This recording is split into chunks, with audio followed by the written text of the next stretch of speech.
ইউরোপীয় ইউনিয়নের কূটনীতিকদের সঙ্গে বৈঠকে প্রধান উপদেষ্টা অধ্যাপক মোহাম্মদ ইউনূস ইউরোপীয় ইউনিয়নের দেশগুলোর ভিসা সেন্টার দিল্লি থেকে সরিয়ে ঢাকায় অথবা প্রতিবেশী কোনো দেশে স্থানান্তরের অনুরোধ করেছেন।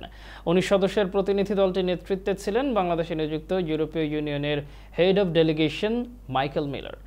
প্রধান উপদেষ্টার সঙ্গে বৈঠকে অংশ নেন পররাষ্ট্র উপদেষ্টা তৌহিদ হোসেন।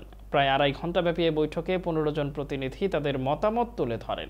বৈঠকে শ্রম অধিকার, বাণিজ্য সুবিধা, জলবায়ু পরিবর্তন, মানবাধিকার, international crime tribunal act, Rohingya প্রত্যাবাসন বাস্তবায়ন ও টেকসই ভবিষ্যৎ নির্মাণে উভয়ের অঙ্গীকার ও করণীয় সম্পর্কে আলোচনা হয়েছে।